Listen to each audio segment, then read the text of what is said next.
नमस्कार साथियों, मैं सुमित कुमार शर्मा एक बार फिर से एग्ज़ाम दर्पण के इस ऑनलाइन एजुकेशन प्लेटफॉर्म पर आपका स्वागत करता हूं। तो जैसा कि आप लोग जानते हैं कि अपन ने इतिहास विषय यानी हिस्ट्री विषय की यह सीरीज एग्ज़ाम दर्पण के माध्यम से शुरू कर रखी है, जिसमें अपन ने एक अध्याय संपूर्ण पढ़ लिया है। उसका टेस्ट अपना हो चुका है। उसके बाद अपन ने दूसरा अध्याय शुरू किया था और उस दूसरे अध्याय में अपन पूरा पाषाण काल के बारे में जान रहे थे। उसी श्रृंखला में आज की क्लास अपन की उसी विषय में होनी है। इससे पहले की क्लास में अपन ने प्रागैतिहासिक काल के जो अलग अलग विभाजन थे, भाग थे, उनके बारे में पढ़ा था। उनके कृषि और औजारों के बारे में पढ़ा था। उसी श्रृंखला में अभी हम आगे बढ़कर बर्तनों के आधार पर प्राचीन संस्कृतियां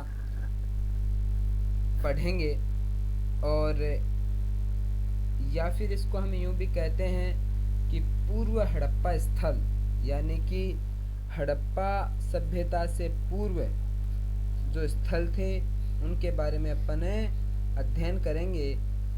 इस श्रृंखला में, इस क्लास में आगे बढ़ने से पहले आपसे छोटा सा निवेदन है कि चैनल आप ही का है, इसलिए चैनल को सब्सक्राइब कर लीजिए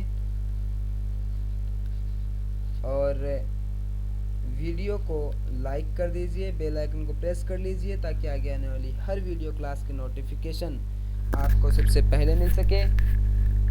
इसके अलावा इन क्लासेस को अपने दोस्तों के साथ शेयर ज़रूर कीजिएगा ताकि उनको भी इस कंटेंट का फ़ायदा मिल सके। चलिए शुरू करते हैं। संस्कृति और बर्तन, या फिर उस संस्कृति के बारे में जो विशेष चीज़ें हैं उनके बारे में हम कुछ जानते हैं। पहली संस्कृति अपनी है मालवा संस्कृति। कौन सी संस्कृति? मालवा संस्कृति। मालवा संस्कृति में क्या था? काला तथा लाल रंग महत्वपूर्ण था। काला और लाल रंग के, काले और लाल रंग के क्या बनाए जाते थे? बर्तन बनाए जाते थे। कौन सी संस्कृति में? मालवा संस्कृति में। अगली अपनी संस्कृति है बुर्ज होम संस्कृति, जिसमें धूसर रंग यानी ग्रे कलर महत्वपूर्ण था। इसके बाद बात आती है जोखे संस्कृति की।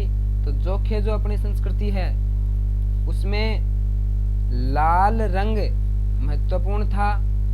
दक्षिणी नवपाषाण काल संस्कृति में चमकीला धूसर रंग महत्वपूर्ण था। पूर्वी नवपाषाण काल में भूरा रंग महत्वपूर्ण था। ये तो कुछ महत्वपूर्ण जानकारियां हैं इन संस्कृतियों के बारे में। एक संस्कृति अपनी रह जाती है जोरवे संस्कृति। जोरवे संस्कृति जो है इसको ताम्रपाषाण संस्कृति भी कहा जाता है। कौन सी संस्कृति? ताम्रपाषाण संस्कृति। इनाम गांव नामक बस्ती मिली है। कौन सी संस्कृति की? जोरवे संस्कृति की। कहां से मिली है? इनाम गांव से मिली है। ठीक है। अब यहाँ पर देखिए एक नोट के रूप में दिया हुआ है कि भारतीय नागरिक सेवा के अधिकारी रिजले प्रथम व्यक्ति थे जिन्होंने प्रथम बार वैज्ञानिक आधार पर भारत की जनसंख्या का प्रजातीय विभेदीकरण किया था। कौन थे? भारतीय नागरिक सेवा के पहले अधिकारी रिजले। कौन थे? रिजले। ठीक है। अब देखिए आज हम मुख्यतः यहाँ से अध्ययन करना शुरू करेंगे अध्याय नंबर 3 से सिंधु घाटी सभ्यता के बारे में। ठीक है।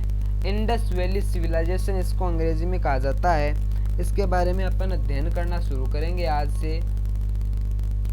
इसकी सामान्य जानकारी की बात करें, जनरल इन्फॉर्मेशन अगर दी जाए तो ये मुख्यतः 2400 ईसा पूर्व से लेकर के 1700 ईसा पूर्व तक की रही है। यह संस्कृति के मध्य ये विकसित हुई है। मुख्यतः एक नगरीय व्यवस्था है। नगरीय क्या थी? नगरीय संस्कृति थी, जो कि आद्य ऐतिहासिक काल और कांस्य युगीन सभ्यता में विकसित हुई थी। ठीक है। इसके मुख्य जो निवासी थे वो थे द्रविड़ और भूमध्य सागरीय लोग। कौन थे? द्रविड़ और भूमध्य सागरीय लोग। यहाँ पर इस चित्र के माध्यम से आप इंडस वैली सिविलाइजेशन के विकास के बारे में देख सकते हैं कि किस प्रकार से वहाँ पर नगर का विकास हुआ था, किस प्रकार से नगर बने हुए थे। यहाँ पर एक किला है जो कि संभवतः वहाँ के शासक का रहा होगा। उसके बाद ये सामान्य जनता के लिए बने हुए होंगे। यहाँ पर उनके घर होंगे। अब हमारी जानकारी, हमारे जो एग्जामिनेशन के लिए जो महत्वपूर्ण जानकारियां हैं वो यहाँ से शुरू हो जाती हैं। नामांकन और खोजकर्ता। देखिएगा, खोजकर्ता जो सिंधु घाटी सभ्यता के थे वो थे राय बहादुर दयाराम साहनी। कौन थे? राम बहादुर दयाराम साहनी। इन्होंने वर्ष 1921 में रावी नदी के किनारे स्थित हड़प्पा स्थल की खोज की थी। कौन से स्थल की खोज की थी? हड़प्पा स्थल की। सर्वप्रथम खोजा गया स्थल हड़प्पा सभ्यता का सर्वप्रथम खोजा गया स्थल। हड़प्पा सभ्यता का सर्वप्रथम खोजा गया स्थल कौन सा है? हड़प्पा, जो कि कौन सी नदी के किनारे है? रावी नदी के किनारे है। कब खोजा गया? 1921 ईस्वी में खोजा गया। किसके द्वारा? राय बहादुर दयाराम साहनी जी के द्वारा खोजा गया। ठीक है। सर्वप्रथम खोजा गया स्थल हड़प्पा होने के कारण ही सिंधु घाटी सभ्यता को क्या कहा जाने लगा? हड़प्पा सभ्यता कहा जाने लगा। इसका सिंधु घाटी सभ्यता का एक नाम दूसरा कौन सा है? हड़प्पा सभ्यता। ठीक है। अगले हैं अपने राखलदास बनर्जी। कौन है? राखलदास बनर्जी। 1922 में सिंधु नदी के किनारे स्थित मोहनजोदड़ो की खोज की थी इन्होंने।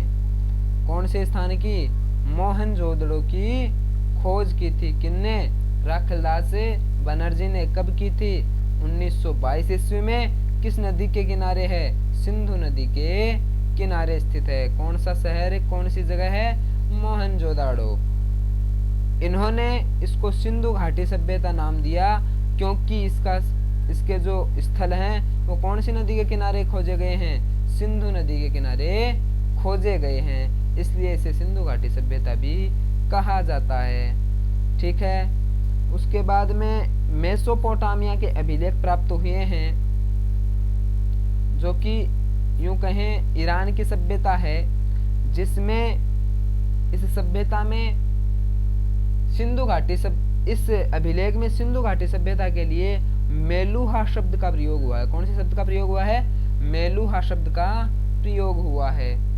विस्तार देखें, एक्सटेंशन देखें किसका? सिंधु घाटी सभ्यता का, तो वो है उत्तर में है मांदा। मांदा नामक स्थान, इसको मांडा भी कहीं पर आपको लिखा हुआ मिल सकता है। ये मांडा नामक स्थान जम्मू कश्मीर चिनाब नदी के किनारे ये स्थान स्थित है। और कौन से राज्य में है? जम्मू कश्मीर में है। सबसे उत्तरी स्थल है। ठीक है। उसके बाद सबसे दक्षिणी स्थल की बात करें तो यहाँ पर देख सकते हैं दायमाबाद, और इसको दैमाबाद भी लिखा मिल सकता है। दैमाबाद भी लिखा मिल सकता है। यह महाराष्ट्र, अहमदनगर महाराष्ट्र में स्थित है। और कौन सी नदी के किनारे स्थित है? गोदावरी नदी के किनारे स्थित है। सबसे पूर्व में आलमगीरपुर नामक स्थान है, जो कि हिंडन नदी के किनारे स्थित है। कहाँ पर है? हिंडन नदी के किनारे, जो कि मेरठ उत्तर प्रदेश में स्थित है। उसके बाद सबसे पश्चिम में सुतका गेंडार नामक स्थान है, जो कि दास्क नदी के किनारे बलूचिस्तान में स्थित है। ठीक है, ये रही आपकी सिंधु घाटी सभ्यता। इसका विस्तार आप यहाँ पर देख सकते हैं। ये रहा आपका मांडा या फिर मांदा, यहाँ पर दैमाबाद है, यहाँ पर आपका आलमगीरपुर है और यहाँ पर आपका सुतका गेंडोर है। ठीक है, ये अखंड भारत जो था, अखंड भारत, उसमें ये पूरी सभ्यता फैली हुई थी। कहाँ कहाँ पर? मांडा जम्मू कश्मीर या मांडा, आलमगीरपुर उत्तर प्रदेश, दैमाबाद महाराष्ट्र और सुतका गेंडोरे बलूचिस्तान। ठीक है, बलूचिस्तान पाकिस्तान में है। आगे बात समझ में। अब देखिए, ये यहाँ पर जो है मोहनजोदड़ो जो स्थल है वो यहाँ पर सुतको गेंडोर के पास ही है। ये भी कहाँ पर स्थित है? अपना पाकिस्तान में स्थित है। यहाँ पर लोथल है, कोटदीजगी है, ये आपकी सिंधु नदी है, आप यहाँ पर देख सकते हैं। कालीबंगा राजस्थान की, हड़प्पा सभ्यता, हड़प्पा जो स्थल है वो ये रहा, बनावली ये रहा, रोपड़ ये रहा। इसके अतिरिक्त यमुना नदी यहाँ से बहती है, गंगा नदी बहती है, यहाँ पर ये गोदावरी नदी है, यहाँ पर ये नर्मदा नदी बह रही है। ये सभी चीजें महत्वपूर्ण हैं। ठीक है, अब बात करते हैं, ये एक नगरीय सभ्यता थी। कौन सी सभ्यता? Indus valley civilisation is an urban civilisation. इसके 6 बड़े नगर थे। कौन कौन से नगर थे बड़े? पहला है मोहनजोदाड़ो, दूसरा है हड़प्पा, तीसरा है गणवारी वाला, चौथा है धोलावीरा, पांचवा है राखीगढ़ी और छठवां है कालीबंगा। ये कालीबंगन भी कहाँ पर मिल जाता है और कहीं पर कालीबंगा भी मिलता है, जो कि राजस्थान में स्थित है। ठीक है, लिपि जो थी वो भावचित्रात्मक लिपि थी। यहाँ पर आप चित्रों को देख सकते हैं। इसकी लिपि को आप यहाँ पर पढ़ सकते हैं या देख सकते हैं। पढ़ तो नहीं सकते, देख सकते हैं। ये लिपि जो है ये दाएं से बाएं लिखी जाती थी, यानी कि दाएं से बाएं का अर्थ हो गया ये लिपि जो है ये उर्दू भाषा की तरह लिखी जाती थी। अपठनीय लिपि है, इस लिपि को पढ़ा नहीं जा सका है अभी तक, क्योंकि ये कौन सी काल में आ जाती है? आद्य ऐतिहासिक काल में आ जाती है। कौन सी सभ्यता? सिंधु घाटी सभ्यता, इंडस वैली सिविलाइजेशन। ठीक है, यहाँ पर आप कुछ कॉइन्स को देख सकते हैं, कुछ चित्रों को यहाँ पर आप देख सकते हैं। इंडस वैली सिविलाइजेशन के महत्वपूर्ण चित्र यहाँ पर हैं।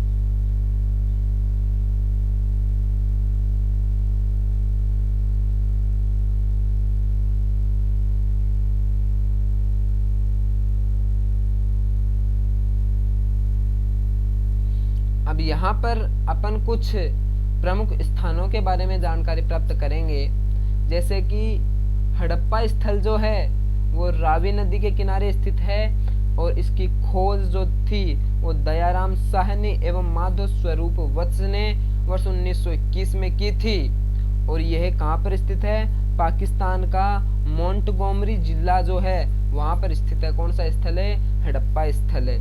मोहनजोदड़ो जो है वो सिंधु नदी के किनारे मिला था, जो कि राखलदास बनर्जी के द्वारा खोजा गया था वर्ष 1922 ईस्वी में, जो कि पाकिस्तान के सिंध प्रांत का लरकाना जिला जो है वहां पर स्थित है। चहुंदड़ो जो जगह है वो सिंधु नदी के किनारे मिली है।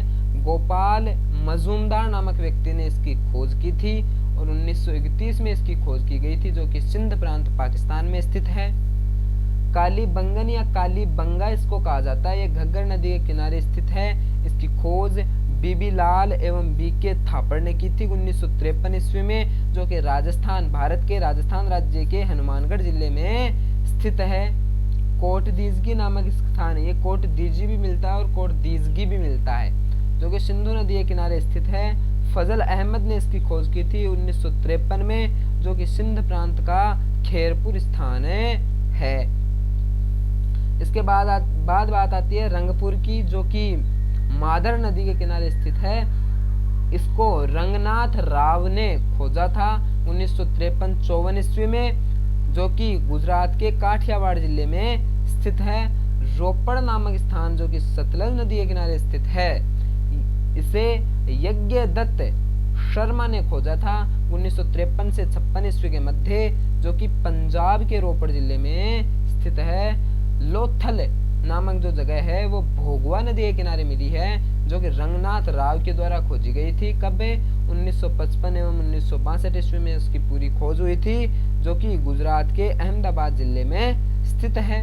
आलमगीरपुर हिंडन नदी के किनारे मिला है। यज्ञदत्त शर्मा ने इसकी खोज की थी 1958 ईस्वी में, जो कि उत्तर प्रदेश के मेरठ जिले में स्थित है। सुतका गेंडोर जो है ये दाश्क नदी के किनारे मिला है। ओरेज स्टाइल व जॉर्ज डेल्स नामक व्यक्तियों ने इसकी खोज की थी 1927 एवं 1962 ईस्वी में। पाकिस्तान के मकरान में समुद्र तट के किनारे ये जगह स्थित है।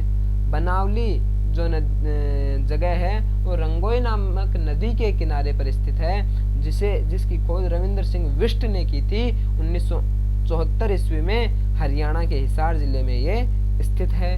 धोलावीरा नामक स्थान जो है ये किसी भी नदी के किनारे स्थित नहीं है, जिसकी खोज रविंद्र सिंह बिष्ट ने ही की थी। कब? 1990-91 ईस्वी में, जो कि गुजरात के कच्छ जिले में स्थित है।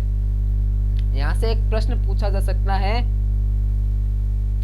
कि स्वतंत्रता से पूर्व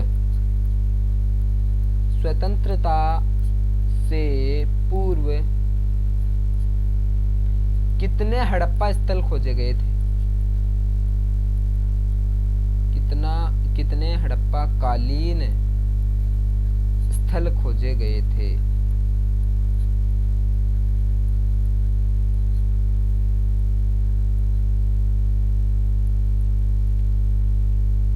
तो इसमें दो प्रकार के जवाब अपन को मिलते हैं, एक तो 3 और दूसरा 4। देखिएगा 3 आपको जवाब तब देना है जब प्रश्न में यह लिखा हुआ हो स्वतंत्रता से पूर्व कितने हड़प्पा कालीन स्थल पूर्णतः खोज लिए गए थे। तो वो कौन कौन से थे? हड़प्पा, मोहनजोदड़ो और चहुंदड़ो। ठीक है। और पूर्णतः शब्द नहीं दिया गया हो तो इस प्रश्न का जवाब हो जाएगा 4, क्योंकि अपना जो सुतका गेंडोर है ये 1927 में खोज लिया गया था, लेकिन इसकी पूर्णतः खोज 1962 ईस्वी में हुई थी। ठीक है। एक प्रश्न यहाँ से यह भी पूछा जा सकता है कि स्वतंत्रता के पश्चात सर्वप्रथम खोजा गया हड़प्पाकालीन स्थल कौन सा है? तो स्वतंत्रता के बाद सर्वप्रथम खोजा गया हड़प्पाकालीन स्थल कालीबंगा है, जो कि घग्गर नदी के किनारे स्थित है। बीबी लाल एवं बीके थापर ने खोजा था। राजस्थान के हनुमानगढ़ जिले में ये स्थित है। अगर ये ऑप्शन में ना हो तो इसका उत्तर कोटदीजकी हो जाएगा, जो कि सिंधु नदी के किनारे फजल अहमद ने 1953 में खोजा था, जो कि सिंध प्रांत का खैरपुर स्थान है। अब प्रश्न पूछा जा सकता है कि वर्तमान भारत में स्थित हड़प्पाकालीन स्थलों में सबसे पहले सर्वप्रथम खोजा गया हड़प्पाकालीन स्थल कौन सा है? तो वो होगा कालीबंगा स्थल। ठीक है। कौन सा होगा? कालीबंगा स्थल होगा। आगे बात समझ में? चलिए बढ़ते हैं आगे की ओर। यहाँ पर जो हड़प्पा सभ्यता के पूरा स्थल हैं वो सभी आप मैप के माध्यम से देख सकते हैं।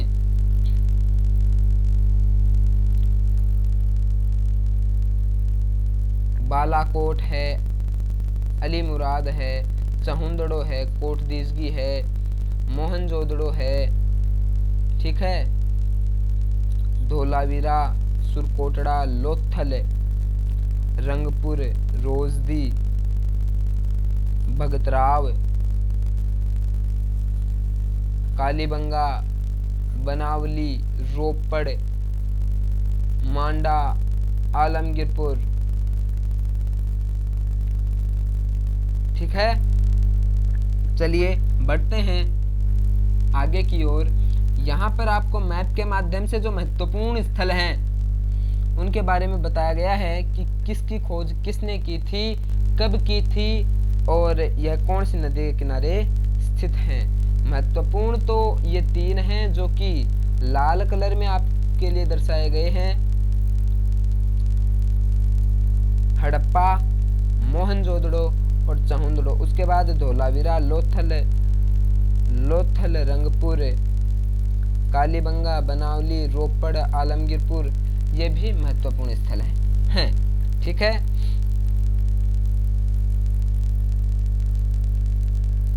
ये भी मैप के माध्यम से यहाँ पर आपको दर्शाया गया है। इसके बाद हड़प्पा काल की विशेषताएं जो हैं उनके बारे में अपन चर्चा करते हैं कि इस समय की विशेषताएं क्या थी। पहली चीज है नगरीय विशेषताएं। नगरीय विशेषताएं क्या थी? ग्रीड पद्धति पर निर्मित नगर थे। कौन सी पद्धति पर निर्मित नगर थे? ग्रीड पद्धति पर। प्रश्न पूछा जा सकता है हड़प्पा कालीन नगर कौन सी पद्धति पर निर्मित थे? तो वो थे ग्रीड पद्धति पर निर्मित। सुव्यवस्थित जल निकासी व्यवस्था थी। जल निकास की जो व्यवस्था थी वो इतनी शानदार व्यवस्था थी जो वर्तमान में भी देखने को अपने को नहीं मिलती है। पक्की और अलंकृत ईंट कालीबंगा में मिली हैं का प्रयोग होता था। पक्की हुई और अलंकृत ईंटों का प्रयोग होता था जिसका अवशेष हमें कहाँ मिला है? कालीबंगा में मिला है। घरों के दरवाजे और खिड़कियां सड़क की ओर न खुलकर पिछवाड़े की ओर खुलते थे, लेकिन लोथल नगर के घरों के दरवाजे मुख्य सड़क की ओर खुलते थे। देखिएगा, हड़प्पा कालीन जो स्थल थे, जो नगर थे, उनके घरों के जो दरवाजे थे और जो खिड़कियां थी वो मुख्य सड़क की ओर नहीं खुलती थी। इसके काफ़ी ज़्यादा फायदे हुआ करते थे। एक तो घर से बाहर निकलते वक्त दुर्घटना जो होती है उससे बचा जा सकता है, और दूसरा इस समय की स्वच्छता को देखते हुए ये माना जा सकता है कि मुख्य सड़क से आवाजाही के कारण जो पोल्यूशन होता है उससे बचने के लिए सभी घरों के जो दरवाजे हैं वो पिछवाड़े की ओर खुला करते थे। ठीक है, लेकिन यहाँ पर एक अपवाद के रूप में जो लोथल नगर है उस नगर के घरों के दरवाजे मुख्य सड़क की ओर खुलते थे। यह हमें जानकारी मिलती है। ठीक है, शहर उच्च और निम्न 2 भागों में वर्गीकृत थे। कितने भागों में वर्गीकृत थे? 2 भागों में, उच्च और निम्न।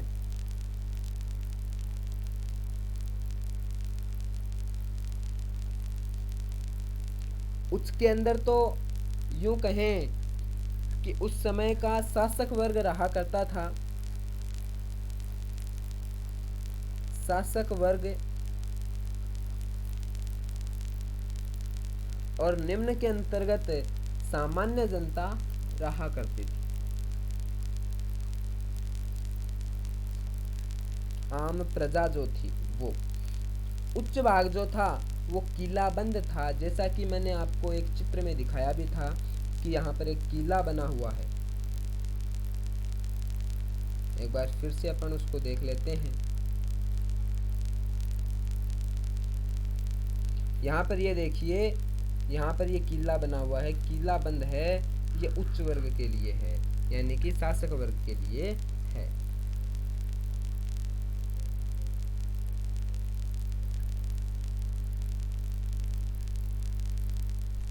अपवाद के रूप में क्या मिला है? कालीबंगा दोनों भागों में किलेबंदी है। जो कालीबंगा स्थान है राजस्थान का, वहाँ पर उच्च वर्ग के लिए भी किलाबंदी है, तो वहीं पर निम्न वर्ग के लिए भी किलाबंदी की हुई है। ठीक है, चलिए बढ़ते हैं आगे। मोहनजोदड़ो से प्राप्त वृहत स्नानागार एवं प्रमुख स्मारक हैं, जिसके मध्य स्थित स्नान कुंड कितना गहरा है? 11.88 मीटर लंबा, 7.01 मीटर चौड़ा एवं 2.43 मीटर गहरा है। वृहत स्नानागार कहाँ से मिला है, प्रश्न पूछा जा सकता है। तो कहाँ से मिला है, अपना मोहनजोदड़ो से मिला है। तो दोस्तों आज की क्लास में अपन इतना ही करेंगे।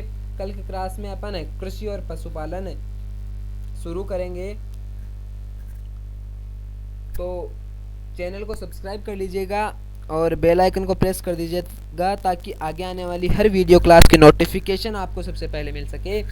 इसके अतिरिक्त वीडियो को लाइक कर दीजिए और अपने दोस्तों के साथ शेयर कर दीजिए ताकि उनको भी इस कंटेंट का फ़ायदा मिल सके। मिलते हैं अगली क्लास में, तब तक के लिए जय हिंद जय भारत। Thank you.